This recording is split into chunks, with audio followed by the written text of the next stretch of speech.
Welcome back once again to Season 4 of the podcast. I'm your host, Amanda Blackwood. As many of you know, I wrote my autobiography as a survivor of human trafficking. It's called Custom Justice. But if you didn't know, you do now. Keeping in line with that, this entire season and last season has been focused on interviewing people who did or plan to write about their own experiences as trauma survivors and how they overcame the past. And as much as we all hate commercials, they are a necessary evil these days. This is what keeps the show on the air. You can also show your support by purchasing one of my mini books or donating through PayPal or leaving a review on whatever platform you listen to this podcast on. You can find the links for the books or donation options in the podcast description. As always, a portion of the proceeds go to local organizations that help fight human trafficking.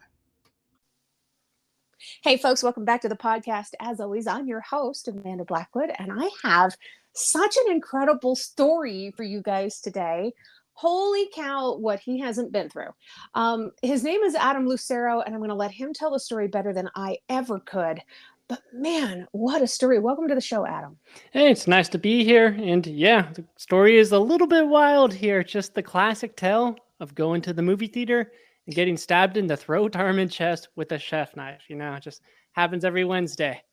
Oh my gosh. Yeah, with that being said, I won't leave you guys on that kind of cliffhanger. We'll get right into it. So literally just imagine that you're sitting in a movie theater, the lights dim, the movie starts, and your eyes are just glued to the screen. 10 minutes passes in, you're more sucked in, and then all of a sudden, you feel a hard hit to your throat. Well, because that's exactly what happened to me. And so when I stood up, my initial reaction was this guy hit me hard. So I stood up and I was like, dude, what the hell? And then I felt another punch to my arm and chest. And then I turned around and pushed this guy. And as I push him, I feel a cut on my wrist and ear. And instantly, I knew this guy didn't punch me, he stabbed me. And so I started yelling, I've been stabbed. I've been stabbed. The lights turned on and I see him start running away, run down the stairs. And I take off my shirt and wrap it around my neck because I'm literally bleeding out. So as I mentioned earlier, this guy had a chef knife. The ones get bigger, closer to the handle. The blade gets bigger. And that one went halfway through my throat. It punctured my lung and went extremely deep through my arm, almost out the other side. So I'm sitting there bleeding out, take off my shirt, wrap it around my neck. And about a minute passes and these two older women come running up. They're like, what should we do? And I tell them, just put pressure on my neck, hold the blood in. So they're doing that. Then I hear someone say, should we call 911? And I lose it. I kid you not. As I'm bleeding out on the floor, I yell back to him, yeah, you should call 911. If you don't call them in this situation, when would you? That is what 911 is designed for. And then so my perception of time's a little distorted, but I'd say about 5 to 10 minutes passes before the paramedics come and they start asking me all these questions. What year is it? What's your name? Who's present? And I get it. They're making sure I'm conscious, staying with them, whatever it is. But I'm just can you guys just stop asking me these questions and save my life? I think we have a little bit more urgent matters here. And then they say all right, let's get him up on the stretcher. So they toss me up on the stretcher and I feel all my wounds worse than the initial stabbing because I don't have the adrenaline in me anymore. And so they start taking me down the stairs. And for every stair that there was, which I was at the top row practically, for every stair there was or step there was, I felt like I got stabbed in all those places all over again. And I kid you not, it was the most excruciating pain of my entire life was just going down those stairs. I still remember holding on to myself and trying not to scream my guts out. It was just so painful. So we get down outside and we get into the ambulance. And I remember thinking, okay, the paramedics got me. I can start to relax. And then as soon as I get that thought, I feel a cold rush through my entire body. And it dawned on me. I was like, I could die. I lost a lot of blood here. And so I see them come over with the oxygen mask. And I remember thinking, don't fall asleep. You're not supposed to fall asleep in this situation. They put the oxygen mask over me and I'm knocked out within seconds. I wake up 7 days later from an induced coma and I'm broken. I'm literally living off tubes. You unplugged them, you unplugged my life. Besides that, it was just my muscle decayed from years of weightlifting. So, for context, I used to be like 170 pounds, 8% body fat. Now I'm Mm. 130 pounds and no, like just sticks and bone, right? But the worst part wasn't that what happened to my physique, it was what happened to me internally.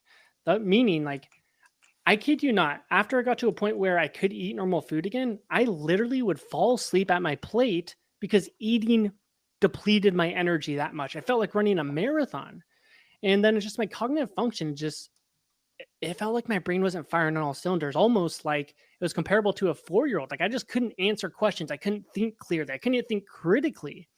And the worst part though was what happened to me mentally. My confidence, it just disappeared like a quarter in a magic show, and I was filled with self doubt and negative thoughts. Can I still hit all my ambitions in life? Or is my potential destined to rot away? So when I hit this point, I really only had two options. I could give up, quit on my potential, and be a victim. And I have every right to do so. If anyone's going to be a victim, it's a good place to be it right there, right? But Right. I didn't want to give up on my life, so I chose the second path. And I started learning the secrets of evolution, biology, and psychology that enabled me to build myself up again. How to start feeling more motivated so that I can do the things I needed to do, like my physical therapy, my speech therapy, normal therapy, go to my EMT. I had all these different appointments. And so I just had to start getting to this point where I was motivated to do those things.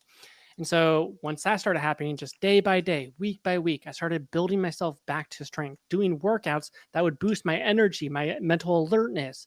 And then fast forward about 5 or 6 more years, almost 7 years at this point, and here I am. I run a business helping driven men, and entrepreneurs tend to be a pretty big part of it, helping them optimize their performance so that they achieve more and really grow their business. Man, did they ever figure out who it was that did it or why? Yeah, so the crazy part was the cops were looking for him literally at the time that he attacked me Mm. because 2 days prior he stabbed another person 50 times, 50. So there was a homeless man sleeping on the sidewalk. This guy went up to him with the chef knife, boom. And yeah, so he actually was schizophrenic, and so that's why he did it. And I actually have no hard feelings for him because he was in his own world battling his own demons. And the reason why I guess I have that feeling is also because, like, obviously we had to go to court, but the thing is, we couldn't go to court because he was declared insane, right? But so he Right. worked with psychiatrists, psychologists, whoever it is. And after a few years, he regained consciousness. And when he found out what happened, he pled guilty because he felt so bad. So it just goes to show, like, he was just in a tough place himself. Like, he has remorse about what he did. So I don't think he's like a terrible person. It's like, who's to say if I was, because he was homeless too. So I'm like, who's to say if I was in his circumstances, homeless, had terrible food, terrible water qualities, like, who knows what kind of mental health I'd be in, you know? So yeah, but in a nutshell, Wow. it's because he was schizophrenic. Oh my gosh, that's just nuts. And it's really cool that he was able to wake up enough to have that remorse because a lot of people never really do. Hmm. Yeah. Totally. And if you had words for him that you would be able to say, what would you tell him? I would tell him, and it's funny that you asked this question because, like, I've literally been debating, like, if I should go visit him, but at the end of the day, I'm like, it's just not worth my time and energy. Right. But what I've been contemplating, or was contemplating, was going up there and telling him, like, look, man, you stabbed me, all good. Like, my life's totally fine now. I'm on a good path. In fact, like, this kind of propelled my life in hindsight. And so, like, don't worry about me. So if you have any guilt with that, don't worry about that. But the other thing is, like, look, you did kill that other person. So, I mean, no matter what, he's probably going to have some remorse. But if I were to talk to him, I would tell him, like, look, man, my life's good. So don't have stress about me or anything like that. That's cool. That forgiveness is not an easy thing to find sometimes. Hmm. Yeah. Yeah. But it's really powerful because it's like holding on to that anger and that resentment, it does no good to you. It serves no benefit to you. And so, Right. yeah, like you said, it's easier said than done, but that's a place that everyone should try and get to. The less anger you can have in your body and system, the better your mental health is going to be. Absolutely. Yeah, it holds you back from so many different things. I mean, if you still held on to that anger, do you think you would be an entrepreneur now or empowering other people to do the same things? Yeah, but not at the same scale, probably. Yeah. Yeah. You sound like a real go getter. Have you always been like this? Yeah, so I mean, like growing up, it was. I was in middle school. I'd go to the 99-cent store, buy candy, then sell it for like 3x profit essentially at school. Then in high school, every summer I'd just buy and sell electronics off Craigslist and make like 5K in the summer or 6K, which high school is decent, you know. And then in college, started a moving business. I knew nothing about like the moving industry, but I just saw someone that had a business in there and they were terrible business people. So I was like, if this person can be successful here, like I could probably crush him. And then I did. And so I started a business there. So I've always had more of this entrepreneur spirit. But the thing was, I actually accepted a sales job after I graduated college. And that's why I was in Northern California when I got stabbed. Like I was out there looking for housing and just trying to kill time essentially. And so that's why I went to a movie by myself. But yeah, so I've always known I was going to be like an entrepreneur. That's pretty awesome. Yeah, and Mhm. just learning about your story, I just find you fascinating. How do you kill procrastination? Yeah. So ultimately, there's a few different ways we could always handle it. And so everyone has their own approach, but really we tackle it from every possible thing. Now, where I think that procrastination ultimately stems from is a lack of alignment between your two minds, your subconscious and conscious. So let me explain this in a way that would probably resonate with your audience a little bit more here. So we all know that every New Year's resolutions they fail, right? 95% of them fail to maintain it within 3 weeks. And that's because what's happening is they're using their conscious mind to try and change their actions, their behaviors in their life. I'm going to work out, eat healthy, be more productive in my business, whatever it is. It goes great for a few days. You're feeling fantastic about yourself. But then one day you feel tired, lazy, or unmotivated. So you tell yourself, oh, I've been doing a fantastic job. I deserve one day off, only to fall back into your old patterns and ruts. We all know this story, right? Again, it's because you're using your conscious mind. But your subconscious mind doesn't want you to change your actions, and it sees every habit as a survival mechanism, which is why it's so hard to break. So Mm. basically, what happens is you're using conscious mind to try and change your actions. Subconscious mind wants you to stay the same. You get into this brain battle, fall back into your old patterns and ruts within a week, usually. And so, what you need to do to escape this is link your subconscious to your conscious mind so that when you tell yourself you're going to work out, you actually do it and you feel excited to do it.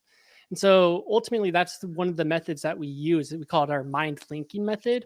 And yeah, I mean, our clients just get crazy results when they harness this power. But the thing is, it's like procrastination can be tackled on so many more levels. Like the other way I like explaining this is like, look, when you wake up, you're tired, you're not thinking clearly, you feel unmotivated, you're more likely to procrastinate and skip on those activities you know you should do versus those days where you're full of energy. You woke up feeling great. And so then we also want to make sure that your health is optimized so that every single day you're feeling good, you're energized, you're in the right mental state for this. And so there's really multiple ways you can tackle procrastination. But ultimately, if there's one thing, it's linking your two minds together. That is really cool. I know with a lot of trauma survivors, which is a lot of the audience, a lot of us have this thing where whatever it is that's going on, we have health issues or whatever. Mhm. It can be really difficult for somebody like us to build or gain any energy. How do you help people to have more energy? Yeah. So the way I always explain this is like, look, the number one factor in your energy is going to be your sleep. I say this because you could eat the healthiest. You could cut out all alcohol, cut out all carb, sugar, whatever you define as healthy or whatever. But if you get 3 hours of sleep, guess what? You're not going to be energized the next day. So we always say is like the most bang for buck is going to be sleep. Now I know there's people listening to this thinking, I have insomnia. I can't get good sleep because XYZ. But first of all, let me ask you, even if you have insomnia, how is holding that belief that you have it serving you towards a better life? Is it enabling you to try and get better sleep? Or is it leaving you in this vicious cycle where you're a victim, you feel powerless, and you don't get good sleep? So even if you do have insomnia, operating from that mental state or that belief that I have insomnia, it isn't serving you towards a better life. But the second part of that is I'm willing to bet 99% of people on this planet that think they have insomnia do not. It's just poor sleep habits. Now, I know this for a fact because I've helped literally hundreds of people dial in their sleep, and I always hear the same thing: I have insomnia. And then what happens is we work on their sleep habits, get a nice night routine in, start doing the things they need to do to get better sleep. And then they get great sleep within weeks. And so that's why I'm saying this. I'm speaking from experience when I say most people that think they have insomnia don't have it. And again, even if you are one of the few people that actually does, it's like operating from a place where you believe that isn't serving you towards a better life. So you might as well stop operating that way, right? Now, Right. the second part to this is I already know you're going to ask me, Adam, well, okay, how do we get good sleep then? So let's just get into it. So there's a few things you could do. The first thing is there's two main hacks that are going to be very potent. And if you just do these two things consistently, you will get fantastic sleep. First one is go to bed before 10 p.m. because 10 p.m. to 2 a.m. are the golden hours of sleep. So the way I like explaining this is, have you ever gone to bed at 1 in the morning or 2 in the morning and felt good the next day? It doesn't matter if you get 8 or 9 hours of sleep. Have you ever felt good? I'm willing to Not guess no, great. because I never have, at least. I've never gone to bed at 1 and woken up going, oh, I feel good. So the hours you sleep are not created equal. You know, a lot of people think, oh, I got 7 or 8 hours. Okay, well, first of all, what kind of hours were you sleeping? Was it earlier in the night? And then secondly, you could sleep 7 hours or 8 hours, but if you wake up in the night, it's going to mess up the quality of sleep. So there's so many different factors there. So simply put, go to bed before 10 p.m. Now, the second thing to that is you want to go to bed within 30 minutes of the same time every single day. It's literally that consistency that's going to dial in what's called your circadian rhythm, which is like one of the biggest factors in your hormone production, which ultimately dictates how you feel. So I also know that people that are hearing this, they'll go, oh, I know hormones are important, but do you really? Do you really know to the actual extent? And so the analogy I'm using is like, look at people who take steroids. They often get roid rage, where the smallest thing, it ticks them off like a bomb, and they're not in control of their emotions because they have a surplus of testosterone. So when you optimize your hormones, you just naturally feel more energized, more grounded, more centered, more like yourself. And so those are ultimately the two hacks that will really help people dial on sleep. Now, the thing is, there's much more things we can do to help you get better sleep, but we'd be here for probably another 20 minutes if I were to get into it. So That's pretty cool. I mean, a lot of people confuse insomnia with having PTSD too. So mhm, trauma survivors can really struggle with this big time. mhm, And I learned in recent months that turning off the blue screens is mhm, helpful. Sit back mhm. and read a book for a little while, help your brain to quiet down a little bit. Yeah, two things to that. It's like, yeah, that's the thing. Is like, I always talk to people that think they have insomnia. I'm like, oh, what are you doing for the hour leading up to bed? Oh, I'm watching a movie or a TV. Okay, I think I found one of the big reasons here. All those Yeah. colors release chemicals in your brain, like the blue light, for example, releases dopamine and it just makes you hardwired. And then the second thing is, instead of your mind starting to be calm and centered and relaxed from the day, it's freaking super active watching a movie, super engaged. So not only do you have these chemicals in your brain, but then also your mind's just super hardwired and not ready for sleep. So again, it's like just focus on getting better sleep habits. Yeah. Yeah. It's such a great health advice just across the board, not just for entrepreneurs or trauma survivors, but pretty much everybody. You know, Hmm. you can improve your life in so many ways. And talk about the testosterone levels and all that stuff. I have thyroid disease. Mm. It's linked, of course, to past traumas and that kind of stuff. But I have learned so much about how important it is to have these balanced hormone levels Mhm. because of all the medical stuff that I've been going through over the last couple of years. It's Mhm. nuts how much your life depends on this stuff. Oh, 100%. Like, so many Yeah. people, like, if they just actually had their hormones optimized, they would feel so much better, and it just has a snowball effect in their life. Right. Absolutely. And it can be tough to kind of balance that stuff out too, depending on what's going on in your system, but it's worth trying. Mhm. Yeah. Definitely. Now, can any entrepreneur be a seven-figure entrepreneur? This is going to be a question that's close to my heart because that's what Mhm. I'm aiming for. Mhm. And so the answer is yes, because the thing is, we all have the same potential. Every single human being has the same potential. There's going to be a few exceptions. So I should say 99.99% of people are, because we're all born with the same thing. I mean, you aren't the people that are listening to this weren't born with anything that I don't have, except maybe a few people, like the point zero 0.01 I'm talking about. So anyone's capable of it. But the mistake or the reason why most entrepreneurs will never reach seven figures is because they're not operating like a seven-figure entrepreneur. They don't think like a seven-figure entrepreneur. They don't behave like an entrepreneur, seven-figure entrepreneur. And thus they don't have the results that a seven-figure entrepreneur has. And so ultimately, the examples I like using here is like if you look at every millionaire, multimillionaire, you're going to notice they have current underlying common ways of being. They operate in the same way. They're being 100% responsible for all the results in their life. I mean, a good example of this is like look at Elon Musk. He's literally doing things that people thought were impossible. Space travel, doing so many different things. Neuralink, I mean, we could get into it, but the point is this. Do you think he comes across roadblocks? Of course, he comes across them every single day of his life. But do you think he sits there and goes, oh, you know what? Space travel isn't possible because I don't have an answer for this? No, he takes 100% responsibility. He's being 100% responsible, and thus he finds a solution. Versus most entrepreneurs, they have that victim mindset. They'll find an easy way to make excuses because they're not being responsible. Another way is they're not being committed to their goals. They'll let their emotions dictate their actions throughout their day instead of operating from 100% commitment, doing the things they need to do regardless of how they feel. And so it's simply just different ways of being. And so if you want to become a seven-figure entrepreneur, you first have to operate like one. You need to start thinking like them. You need to start being a seven-figure entrepreneur. Then you'll have the results that they have. And what's the easiest way to build the habits to be able to build yourself up into this? Yeah, so ultimately kind of depends. Again, what usually honestly needs to happen is more of a perspective switch. And so, first of all, they need to obviously have the right information to form the habits. But then when it comes to just forming habits in general, is you want to start with these smaller changes because the thing is lots of entrepreneurs and lots of people in general, they get motivated to change their life. They feel this motivation in the moment. They're like, I'm going to change my life. I'm going to do X, Y, and Z. Then we all know what happens.